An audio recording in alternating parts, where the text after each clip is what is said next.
Oke, selamat datang di video presentasi kelompok kami tentang OSI layer. Oke, sedikit perkenalan. OSI layer. OSI merupakan singkatan dari Open System Interconnection, adalah standar komunikasi yang diterapkan di dalam jaringan komputer. Standar itulah yang menyebabkan seluruh alat komunikasi dapat saling berkomunikasi melalui jaringan.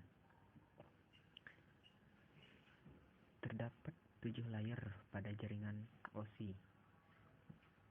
Model OSI dibagi dalam dua grup. Yang pertama upper layer dan yang kedua adalah lower layer.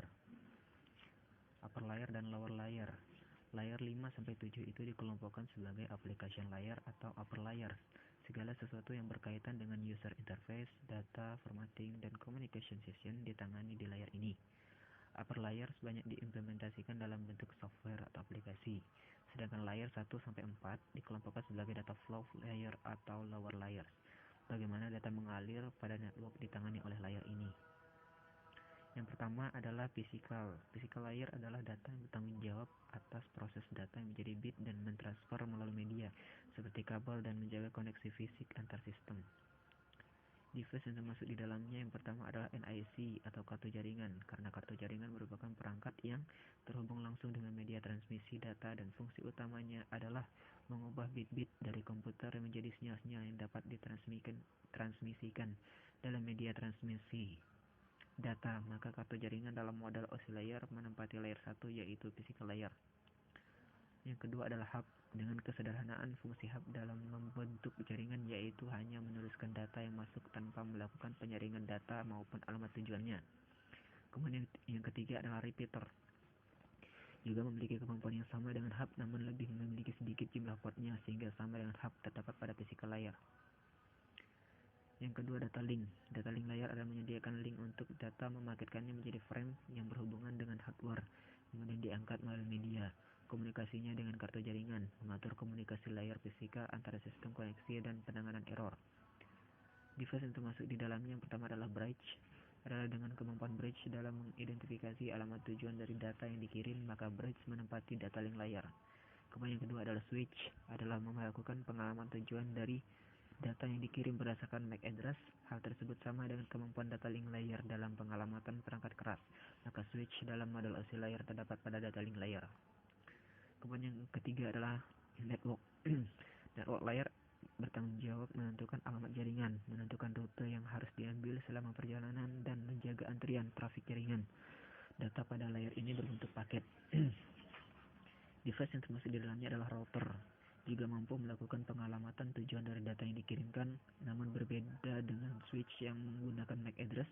Router menggunakan IP address. Oleh karena itu, router terdapat pada network layer. Yang keempat adalah transport. Transport layer bertanggung jawab membagi data menjadi segmen, menjaga koneksi logika end-to-end antara terminal dan menyediakan penanganan error.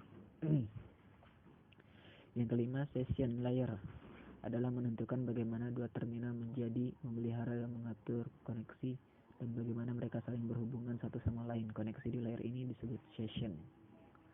Kemudian yang keenam adalah presentation. Presentation layer adalah bertanggung jawab bagaimana data dikonversikan dan diformat untuk transfer data. Contoh konversi format teks ASCII untuk dokumen, GIF, dan JPG untuk gambar.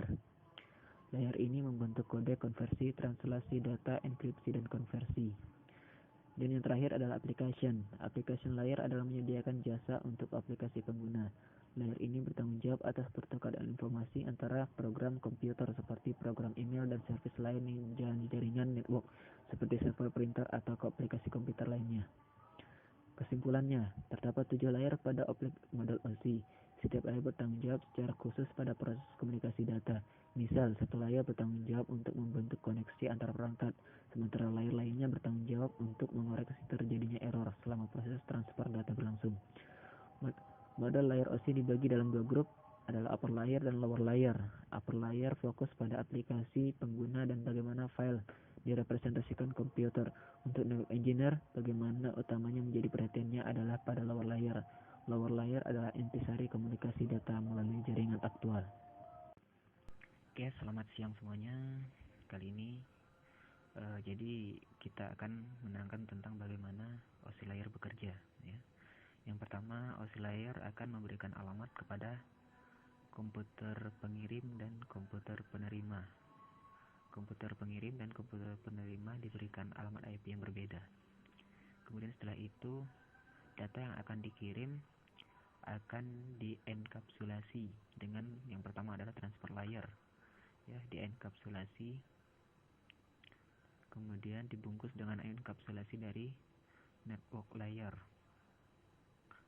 Setelah itu data link layer, dan yang terakhir physical layer.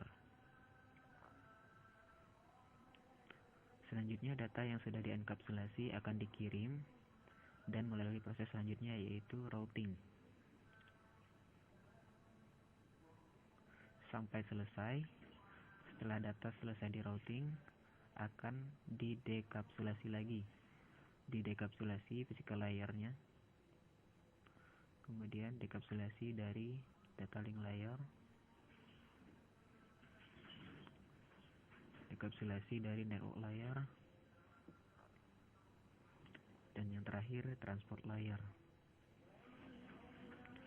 Barulah kemudian data bisa dikirimkan sampai kepada komputer tujuan. Oke, demikianlah presentasi dari model OC layer dan cara kerjanya dari tim kami. Semoga bisa bermanfaat bagi pendengar semuanya. Terima kasih.